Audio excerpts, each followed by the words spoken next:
വിശ്വാസ വെളിച്ചത്തിൻ്റെ പുതിയ എപ്പിസോഡിലേക്ക് ഗുഡ്നസ് ടി വിയുടെ എല്ലാ മാന്യപ്രേക്ഷകരെയും ഏറെ ഹൃദ്യമായി സ്വാഗതം ചെയ്യുന്നു.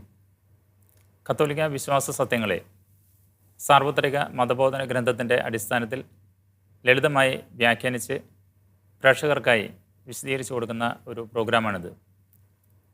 രണ്ടാം വത്തിക്കാൻ കൗൺസിലിൻ്റെ പ്രമാണരേഖകൾക്കനുസൃതമായി ദൈവശാസ്ത്രത്തെ തീവ്ര നിലപാടെടുക്കാതെയും എന്നാൽ പുരോഗമനമായി ചിന്തിക്കാതെയും ഫ്രാൻസിസ് മാർപ്പാപ്പയോട് ചേർന്ന് വിശദീകരിക്കുന്ന ഡോക്ടർ വിൻസെൻ്റ് കുണ്ടോൾ അച്ഛനാണ് നമുക്ക് വേണ്ടി നമ്മോടൊപ്പം ഇതിൽ പങ്കുചേരുന്നത്. അച്ഛനെ ഈ പ്രോഗ്രാമിലേക്ക് ഹൃദ്യമായി സ്വാഗതം ചെയ്യുന്നു. Thank you. മോഷ്ടിക്കരുത് എന്ന കൽപ്പനയുടെ അവസാന എപ്പിസോഡിലാണ് നാം ഇന്ന് എത്തി നിൽക്കുന്നത്.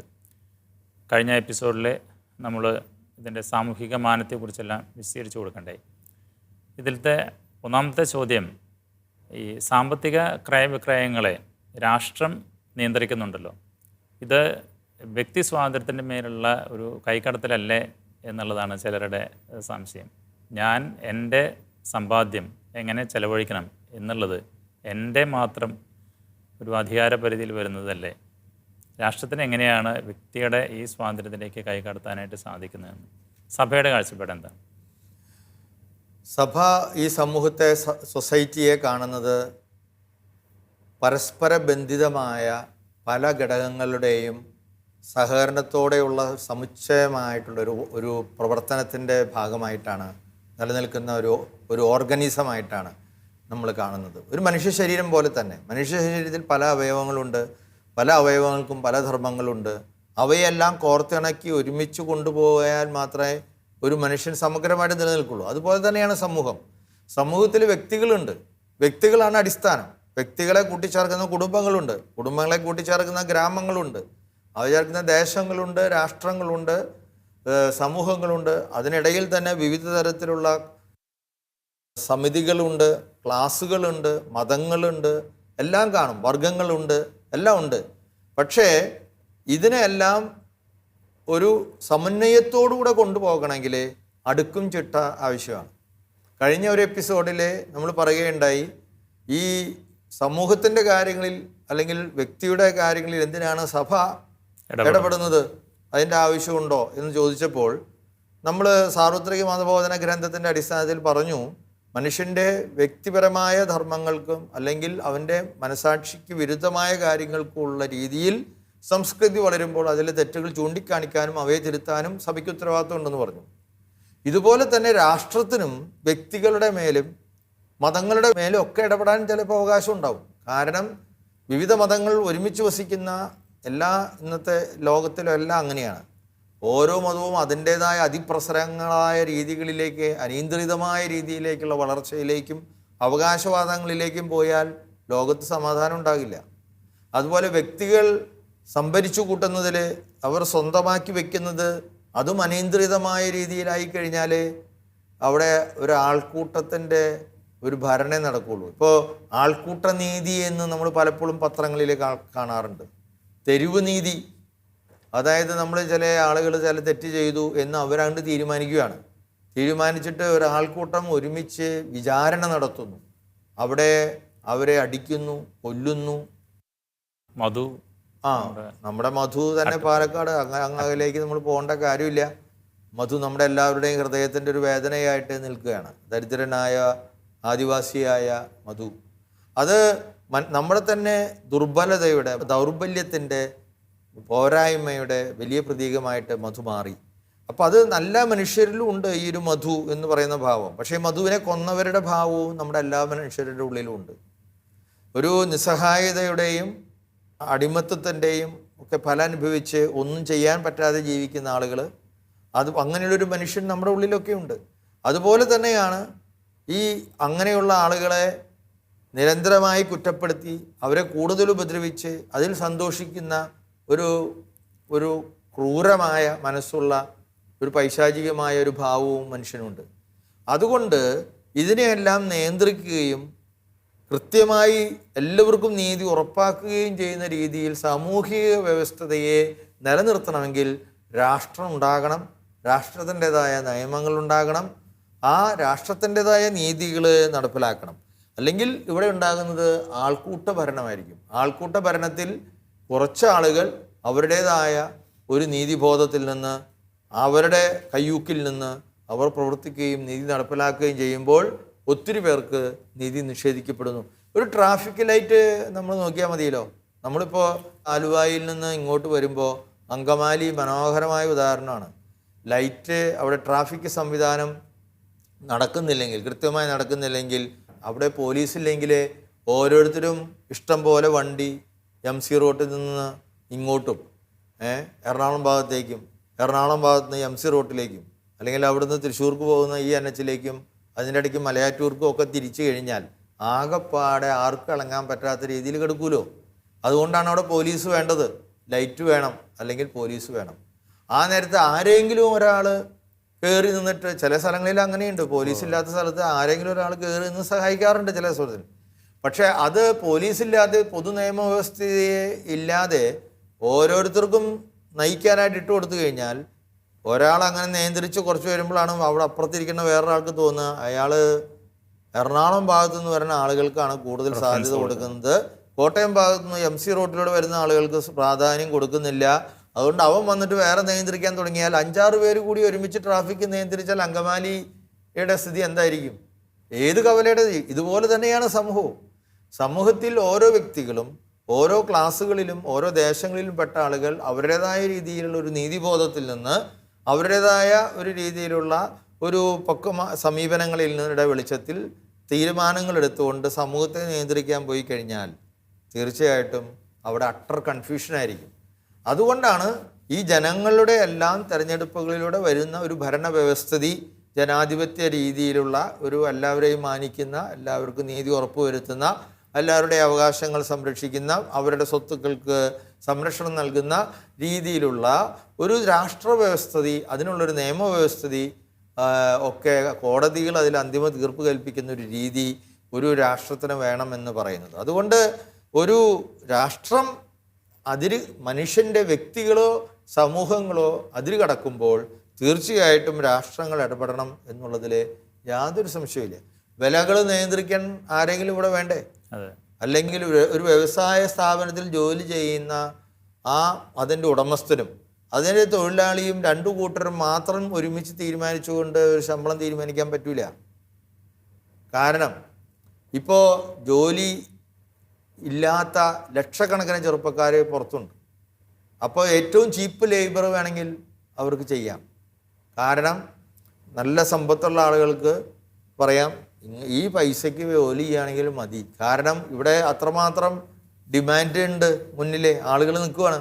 അപ്പോൾ എന്തെങ്കിലും പട്ടിണി കിടക്കാതിരിക്കാൻ വേണ്ടി അവർ ഏറ്റവും ചെറിയ ശമ്പളത്തിന് അവർ ജോലിക്ക് നിൽക്കാൻ. പക്ഷെ അവിടെ രാഷ്ട്രം ഒരു മിനിമം വേജസ് സിസ്റ്റം, അതുകൊണ്ടൊരു മിനിമം വേജ് സിസ്റ്റം കൊണ്ടുവന്നു. ഇപ്പോൾ നമ്മുടെ നേഴ്സസ് എന്ന് പറയുന്ന വലിയ വിഭാഗത്തിന് ഉണ്ടായിരുന്ന അനീതിയെക്കുറിച്ച് ഈ ഏതാനും അടുത്ത നാളിലാണല്ലോ കേരളത്തിൽ അവർക്ക് മിനിമം ഇത്ര ബെഡുള്ള കിടക്കകളുള്ള ഒരു ആസ്പത്രിയിൽ സേവനം ചെയ്യുന്ന BSc കഴിഞ്ഞ ആൾക്ക്, അല്ലെങ്കിൽ നോർമലായിട്ടുള്ള ജനറൽ നേഴ്സിംഗ് കഴിഞ്ഞ ഒരാൾക്ക് ഇത്ര ശമ്പളം കൊടുത്തിരിക്കണം, അല്ലെങ്കിൽ ഡോക്ടേഴ്സിന് മാത്രം വലിയ ശമ്പളം കൊടുത്താൽ പോരാ എന്ന് പറയാൻ അത് ഓരോ സ്ഥാപനവും ഓരോ സ്ഥാപനത്തിൻ്റെ രീതിയിൽ നടത്തിയാൽ ശരിയാവില്ല. അതിനെ രാഷ്ട്രത്തിന് പൊതുവായ, അതുകൊണ്ട് ഇത് നമ്മൾ സാധാരണമായിട്ട് അല്പം ചിന്തിച്ചാൽ നമുക്ക് മനസ്സിലാവും. വ്യക്തികൾ തമ്മിലുള്ള തുല്യത ഉറപ്പുവരുത്താൻ, സമൂഹങ്ങൾ തമ്മിലുള്ള തുല്യത ഉറപ്പുവരുത്താൻ ഇവിടെ ഒരു രാഷ്ട്ര നിയമം വേണം. അപ്പം ഇത് വളരെ ലളിതമാണ് ഇതിൻ്റെ കാര്യം. രാഷ്ട്രം ഓരോ ദേശത്തുമുള്ള നിയമങ്ങളെ രൂപപ്പെടുത്തുമ്പോഴും അത് പ്രാവർത്തികമാക്കുമ്പോഴും കൃത്യമായ ഒരു അച്ചടക്കത്തോടു കൂടെ അത് നടപ്പിലാകുന്നുണ്ട് എന്ന് ഉറപ്പുവരുത്താനുള്ള ഉത്തരവാദിത്വം രാഷ്ട്രങ്ങൾക്ക് തീർച്ചയായും. അതുപോലെ തന്നെ ഈ മോഷ്ടിക്കരുന്ന പ്രമാണത്തിൻ്റെ ഒരു ഇൻ്റർനാഷണൽ ആംഗിളും കൂടി അതിനുണ്ട്, അന്തർദേശീയമായിട്ടുള്ളൊരു പ്രസക്തിയുണ്ട്. രാഷ്ട്രങ്ങൾ തമ്മിലുള്ള വിനിമയത്തിൽ. അതെ, ഒരു രാഷ്ട്രത്തിൽ ഇതുപോലെയുള്ള ഉച്ചനീചത്വങ്ങളെ ഇല്ലാതാക്കി എല്ലാവർക്കും സമത്വവും സാഹോദര്യവും ഉറപ്പുവരുത്താൻ ഓരോ രാഷ്ട്രത്തിനുള്ള ഗവൺമെൻറ്റുകൾക്ക്, സർക്കാരുകൾക്ക് കടമയുള്ളതുപോലെ തന്നെയാണ് അന്താരാഷ്ട്ര സമൂഹത്തിലും രാഷ്ട്രങ്ങൾ തമ്മിലുള്ള വിടവുകൾ കുറഞ്ഞു വരാനും ഉച്ചനീചത്വങ്ങൾ കുറഞ്ഞ് എല്ലാ ഭൂമുഖത്തിൻ്റെ എല്ലാ വൻകരകളിലും ജീവിക്കുന്ന എല്ലാ ആളുകൾക്കും ഏതാണ്ട് സമാനമായ ഒരു ജീവിത നിലവാരം ഉറപ്പുവരുത്താനുള്ള ഉത്തരവാദിത്വം അന്താരാഷ്ട്ര സമിതികൾക്ക് ഉണ്ട് എന്ന് മാർപ്പാപ്പ പറയുന്നുണ്ട്. ഫ്രത്തേലി തുത്തി എന്ന് പറയുന്ന നാം എല്ലാം സഹോദരങ്ങൾ എന്ന് പറയുന്ന ഫ്രാൻസിസ് മാർപ്പാപ്പയുടെ മറ്റൊരു ലേഖനം കഴിഞ്ഞ 2018-19 പുറത്തു വന്നല്ലോ. ആ ഫ്രത്തേലി തുത്തി എന്ന് പറയുന്ന ആ ലേഖനത്തിൽ ഈ കാര്യങ്ങൾ തന്നെയാണ് മാർപ്പാപ്പ ഊന്നി പറയുന്നത്. അതായത് ഒരു അന്താരാഷ്ട്ര വ്യവസ്ഥിതി ഇവിടെ ഉണ്ടാകണം. നാം ഒരു കുടുംബം എന്നുള്ള ഈ ലോകം മുഴുവൻ ഒരു കുടുംബമാണ്. അപ്പോൾ ചില രാഷ്ട്രങ്ങൾ മാത്രം ഇങ്ങനെ ഭയങ്കരമായി വികസിച്ചു പോയിട്ട് കാര്യമില്ല. ഭൂമിയുടെ എല്ലാ വിഭവങ്ങളും എല്ലാവർക്കും അവകാശപ്പെട്ടതായതുകൊണ്ട് ആ ചെറിയ ചെറിയ രാജ്യങ്ങൾക്കും അവികസിതമായ രാജ്യങ്ങൾക്കും അല്ലെങ്കിൽ വിഭവസമ്പത്തുകൾ കുറഞ്ഞു പോയ രാജ്യങ്ങൾക്കും അവിടെയുള്ള ജനങ്ങൾക്കും നീതി ഉറപ്പാക്കാൻ പറ്റുന്ന രീതിയിലുള്ള ഒരു അന്താരാഷ്ട്ര ഗവൺമെൻറ് തന്നെ എന്നുള്ളൊരു ചിന്ത ഈ മാർപ്പാപ്പ ഫ്രത്തേലി തൂത്തിയിലെ അധ്യായം 5 മുന്നോട്ട് വയ്ക്കുന്നുണ്ട്. A better kind of politics, ഒരു മെച്ചപ്പെട്ട രാഷ്ട്രീയം ലോകത്തിന് തന്നെ വേണം. അതുകൊണ്ട് ഒരു അന്താരാഷ്ട്ര സമൂഹത്തെയാണ് അദ്ദേഹം വിഭാവനം ചെയ്യുന്നത്. അതുകൊണ്ടാണ് മാർപ്പാപ്പ പറഞ്ഞത്, ഒരു രാജ്യത്തിൽ നിന്ന് അഭയാർത്ഥികളായിട്ട് വേറെ ഒരു രാജ്യത്തേക്ക് ഓടി വരുമ്പോൾ നിങ്ങൾ ഈ രാജ്യക്കാരല്ല, നിങ്ങൾക്ക് ഇവിടെ പ്രവേശനമില്ല എന്ന് പറഞ്ഞുകൊണ്ട് തടയാൻ പാടില്ല എന്ന് മാർപ്പാപ്പ പറഞ്ഞുകൊണ്ടിരുന്നത്, യൂറോപ്യൻ രാജ്യങ്ങളോട് പ്രത്യേകിച്ച് പറഞ്ഞുകൊണ്ടിരുന്നതിൻ്റെ പൊരുൾ ഇതാണ്. ലോകം മുഴുവൻ ഒരു കുടുംബമാണ്, ഒറ്റ സമൂഹമാണ്. നമ്മളെല്ലാവരും ഒരു ദൈവത്തിൽ നിന്ന് വന്നു, ഒരു ദൈവത്തെങ്കിലേക്ക് പോകുന്നു. അങ്ങനെയെങ്കിൽ ഏതാണ്ട് യൂറോപ്പിലുള്ളവർക്കോ അമേരിക്കയിലുള്ളവർക്കോ അല്ലെങ്കിൽ വേറെ ലോകത്തിൻ്റെ ഏതെങ്കിലും ചില രാജ്യങ്ങളിലെ പോക്കറ്റുകളിലെ ഗൾഫ് രാജ്യങ്ങളിലുള്ളവർക്ക് മാത്രം നീതി ലഭിച്ചാൽ പോരാ. ഈ ആഫ്രിക്കക്കാരനും ഇന്ത്യക്കാരനും മാലദ്വീപുകാരനും എല്ലാ രാജ്യങ്ങളിലുള്ള ആളുകൾക്കും തുല്യമായ തൊഴിലിനും ഒക്കെ അവകാശം കിട്ടണമെങ്കിൽ, വിഭവങ്ങളിൽ പങ്കു കിട്ടണമെങ്കിൽ എല്ലാവർക്കും ബാധകമാകുന്ന ഒരു അന്താരാഷ്ട്ര നിയമവ്യവസ്ഥിതി ഉണ്ടാകണം എന്ന് തന്നെയാണ് ഫ്രത്തേലി തൂത്തി എന്ന് പറയുന്ന ആ ഇതിലെ പ്രത്യേകമായിട്ട് മാർപ്പാപ്പ എടുത്തു പറയുന്നത്. അടുത്തതായിട്ട് ഇത് പറയുന്നത് നിയമാവർത്തനം 15:11 ദരിദ്രർ എപ്പോഴും നിങ്ങളോടൊപ്പം ഉണ്ടായിരിക്കുന്ന ഒരു വചനമുണ്ട്.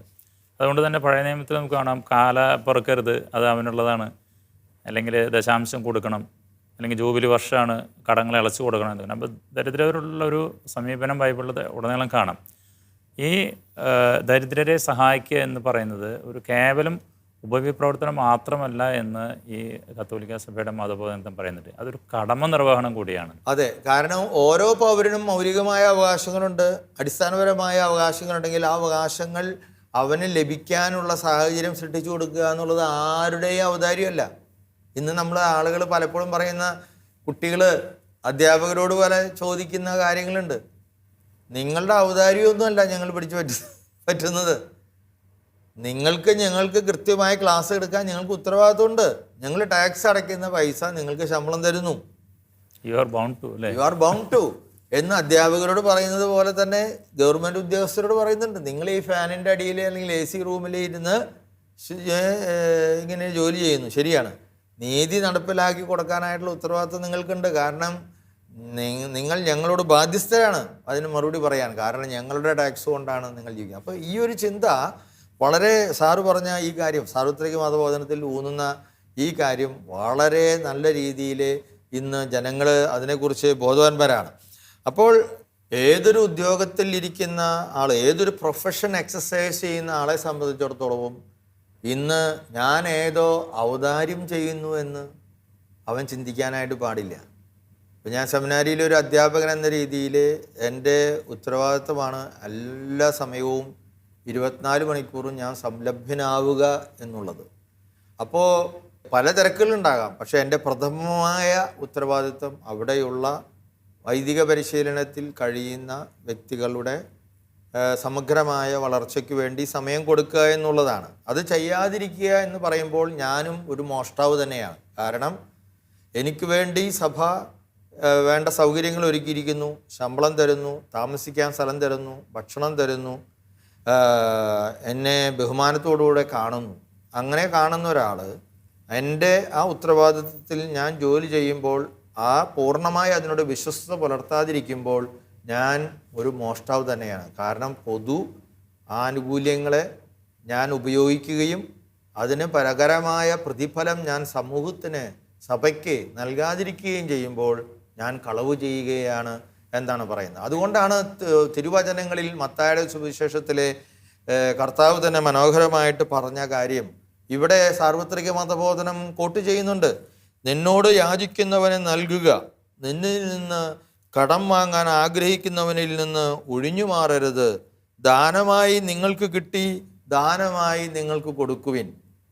നമ്മുടെ പണ്ടത്തെ വീടുകളിൽ നമ്മൾ ഓർക്കുന്നുണ്ടാവും, ആളുകൾ, ദരിദ്രരായ ആളുകൾ അവിടെയുള്ള സമ്പന്നരായ വീടുകളിലേക്ക് ചെന്നിട്ട്, ചേട്ടാ ഒരു 100 റുപ്യ, ഒരു 50 റുപ്യ ഞാൻ അടുത്ത പ്രാവശ്യം തരാം എന്ന് പറഞ്ഞ് കടം ചോദിക്കുന്ന സന്ദർഭങ്ങളും കടന്നു. ആ സന്ദർഭങ്ങളിൽ തീർച്ചയായിട്ടും അത് കൊടുക്കുക ചെയ്തത് വലിയൊരു ഔദാര്യമായിട്ടാണ് നമ്മൾ പലപ്പോഴും കാണുന്നത്. ഞാൻ വലിയ ഉദാരമായ സംഭാവന ചെയ്യുന്ന, അന്യരെ സഹായിക്കുന്ന ഒരാളായിട്ടൊക്കെയാണ് നമ്മൾ പലപ്പോഴും കരുതുന്നത്. അത് യഥാർത്ഥമായിട്ട് അങ്ങനെ കരുതാനുള്ളതല്ല എന്നാണ് സാർവത്രിക മതബോധനം പറയുന്നത്. നമ്മൾ ചെയ്യുന്ന ചാരിറ്റി എന്ന് പറയുന്നത് അത് എൻ്റെ ഉത്തരവാദിത്വമാണ്, കടമ നിർവ്വഹണമാണ്. അതുകൊണ്ടായിരിക്കുമല്ലോ ജീസസ് യൂത്ത് പോലെയുള്ള സംഘടനകളൊക്കെ ഇന്ന് പലപ്പോഴും എന്താണ്, അവർക്ക് ലഭിക്കുന്ന അവരുടെ വരുമാനത്തിൻ്റെ 10% ദശാംശം കൊടുത്തിരിക്കണം. മുസ്ലിം സമുദായത്തിലെ അതുപോലെ തന്നെ ദാനധർമ്മം എന്ന് പറയുന്ന ഒരു വലിയ സക്കാത്ത് കൊടുക്കുക എന്ന് പറയുന്ന ഒരു ചടങ്ങ് അവർക്കുണ്ട്. അതെന്താണ്, അത് ഇതേ പ്രിൻസിപ്പിളാണ് പാലിക്കുന്നത്. എല്ലാ മതങ്ങളിലും നമ്മൾ പരിശോധിച്ചാലും ഇങ്ങനെയുള്ള ചില കാര്യങ്ങൾ കാണും. ജൂബിലിയുടെ തന്നെ കാര്യം സാറ് നേരത്തെ സൂചിപ്പിക്കുകയുണ്ടായി. അതായത് അത് തിരിച്ചു കൊടുക്കാനുള്ളതാണ് ഒരു കാലഘട്ടം കഴിഞ്ഞ് കഴിയുമ്പോൾ. അപ്പോൾ ഇങ്ങനെയുള്ള ഒരു കാഴ്ചപ്പാട്, ഇന്ന് നമ്മൾ നന്മ ചെയ്യുക എന്നുള്ളത്, ഔദാര്യം കാണിക്കുക എന്നുള്ളത് നമ്മൾ ഔദാര്യമായിട്ട് ചാരിറ്റിയായിട്ട് പറയുമെങ്കിലും വാസ്തവത്തിൽ അത് അവന് അവകാശപ്പെട്ട കാര്യമാണ് നമ്മൾ ചെയ്തു കൊടുക്കുന്നത്. അതുകൊണ്ട് ഈ ജവാനുശ്വരി ഗൗതിയം എന്ന് പറയുന്ന ചാക്രിക ലേഖനത്തിലെ ഫ്രാൻസിസ് മാർപ്പാപ്പ ആദ്യം ഇറക്കിയ പ്രധാനപ്പെട്ട ചാക്രിക ലേഖനമാണ്. ആ ചാക്രിക ലേഖനത്തിൽ വളരെ മനോഹരമായിട്ട് ഈ കാര്യം പറയുന്നുണ്ട്. ഈ അധ്യായം 2 സാമൂഹിക പ്രതിബദ്ധത എന്ന് പറയുന്നത് നമ്മുടെ ഏറ്റവും വലിയ സഭയുടെ ഉത്തരവാദിത്വമാണ്, ക്രിസ്ത്യാനിയുടെ ഉത്തരവാദിത്വം. എന്താണ് പറയുന്നത്, മനുഷ്യജീവൻ്റെ മൂല്യം സംരക്ഷിക്കാൻ കൊല്ലരുത് എന്ന കൽപ്പന വ്യക്തമായി അതിൽ നിശ്ചയിച്ചു. അതുപോലെ ഇന്ന് ഒഴിവാക്കലിൻ്റെയും അസമത്വത്തിൻ്റെയും സാമ്പത്തികതയോട് അരുത് എന്ന് നാം പറയണം. ഒഴിവാക്കുന്ന ഒരു നയം, ആളുകളെ ഒഴിവാക്കുന്ന ഒരു നയം, അല്ലെങ്കിൽ അസമത്വം നിലനിർത്തുന്ന ഒരു നയം, അതിനോട് നോ. കൊലയാളിയാണ് അത്തരം സാമ്പത്തികത. അതായത് ഓരോ വ്യക്തിക്കും ലഭിക്കേണ്ട ആ അവകാശങ്ങൾ കിട്ടാതെ ഏതോ ഔദാര്യം ചെയ്യുന്നത് പോലെ നമ്മൾ ഒരാളെ സഹായിക്കാൻ ചെല്ലുന്നത് അവനെ കൊല്ലുന്നതിന് തുല്യമാണെന്ന് പറഞ്ഞാൽ, വീടില്ലാത്ത വാർദ്ധക്യത്തിലെത്തിയ ഒരാൾ പുറത്തു കിടന്ന് മരിച്ചാൽ അത് വാർത്തയായി തീരുന്നില്ല. ഇന്നത്തെ സംസ്കാരത്തെ അദ്ദേഹം വളരെ നിശിതമായിട്ട് വിമർശിക്കുകയാണ്. ഉപഭോഗ സംസ്കാരത്തിൽ ഇന്ന് ലാഭം മാത്രം കണ്ണു നട്ട് കാര്യങ്ങൾ ചെയ്യുന്ന ഒരു ലോകക്രമത്തിലെ മാർപ്പാപ്പ വിമർശിക്കുന്നതാണ്. പുറത്തൊരാൾ ഭക്ഷണം കിട്ടാതെ മരിച്ചാൽ അത് വാർത്തയായിത്തീരുന്നില്ല. എന്നാൽ സ്റ്റോക്ക് മാർക്കറ്റിൽ 2 പോയിന്റുകൾ കുറഞ്ഞാൽ അത് വാർത്തയായിത്തീരുന്നു. എന്തുകൊണ്ടാണിത്? ഇത് ഒഴിവാക്കലിൻ്റെ ഉദാഹരണമാണ്. അപ്പോൾ നമ്മൾ ഇന്ന് ആർക്കെങ്കിലും അവന് ലഭിക്കേണ്ട നീതിനിഷ്ഠമായ രീതിയിൽ ജീവിക്കാൻ, ഭക്ഷണം കഴിക്കാൻ, തൊഴിൽ ചെയ്യാൻ, സമ്പത്ത് ശേഖരിക്കാൻ, അവന് മരുന്ന് മേടിക്കാൻ, അവന് ജോലി ചെയ്യാൻ, ഇങ്ങനെയുള്ള അവൻ്റെ അവകാശങ്ങൾ ഫണ്ടമെൻ്റലായിട്ടുള്ളത് നടന്നു കിട്ടുന്നതായിട്ട് കാണാത്ത അവസരത്തിൽ നമ്മൾ എന്തെങ്കിലും അവർക്ക് വേണ്ടി ചെയ്തു കൊടുക്കുന്നത് എന്തോ ഒരു ഔദാര്യമായിട്ട് കാണേണ്ടതല്ല, നമ്മുടെ ഉത്തരവാദിത്തമായിട്ട് കാണേണ്ടതാണ് എന്നാണ് പറയുന്നത്. ജനങ്ങൾ പട്ടിണി കിടക്കുമ്പോൾ ഭക്ഷണം എറിഞ്ഞു കളയുന്നത് കണ്ടു നിൽക്കാൻ നമുക്ക് എങ്ങനെ കഴിയും?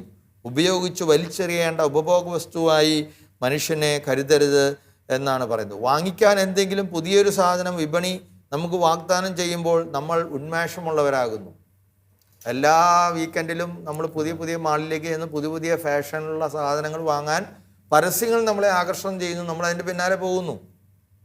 പക്ഷേ അതേസമയം അവസരമില്ലായ്മ കൊണ്ട് മുരടിക്കുന്ന ജീവിതങ്ങൾ ഒരു വിധത്തിലും നമ്മെ അസ്വസ്ഥതപ്പെടാതെ പോകുന്നു എന്നുള്ളത് വേദനാജനകമാണ്. നമ്മുടെ വീടിൻ്റെ അടുത്ത് ഒരുപക്ഷെ അടിസ്ഥാനപരമായ രീതിയിൽ വിദ്യാഭ്യാസം ലഭിക്കാനുള്ള ഫീസ് കൊടുക്കാനുള്ള പൈസ ഇല്ലാതെ ഒരു കുട്ടി വിദ്യാഭ്യാസം നിർത്തുകയും എന്നിട്ട് അതിൻ്റെ തൊട്ടടുത്ത് ജീവിക്കുന്ന നമ്മൾ വിദേശയാത്രകൾ ചെയ്ത് നമ്മുടെ കൊച്ചു കൊച്ചു അവധികൾ വളരെ ആഘോഷങ്ങളാക്കി മാറ്റുകയും ചെയ്യുന്നുണ്ടെങ്കിൽ അത് വലിയ മോഷണം തന്നെയാണ്.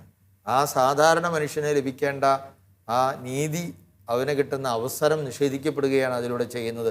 അപ്പോൾ ഇത് ഒരു വലിയ ചിന്തയാണ്. നമുക്ക് ഈ എപ്പിസോഡിൻ്റെ അവസാനത്തിൽ ഒരുപക്ഷെ നമ്മൾ വളരേണ്ട ആത്മീയതയുടെ വലിയൊരു ഔന്നത്യമാണ് സാർവത്രിക മതബോധന ഗ്രന്ഥം നമ്മളോട് പറയുന്നത്.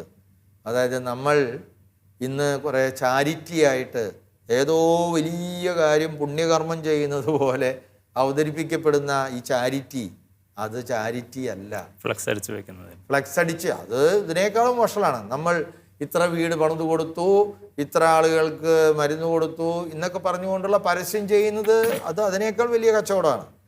അത് തിന്മയുടെ തന്നെ രംഗത്ത് പറഞ്ഞാൽ ഏറ്റവും ഉന്നതമായ തിന്മയാണെന്ന് വേണമെങ്കിൽ നമുക്ക് പറയാം. പക്ഷെ നമ്മൾ ചെയ്യുന്ന, നോർമലായിട്ട് ചെയ്യുന്ന ഈ കാര്യങ്ങൾ പോലും അത് നമ്മുടെ ഉത്തരവാദിത്വമായിട്ടേ കാണാവൂ. ഞാൻ എൻ്റെ കടമ നിർവഹിച്ചു എന്ന് മാത്രം.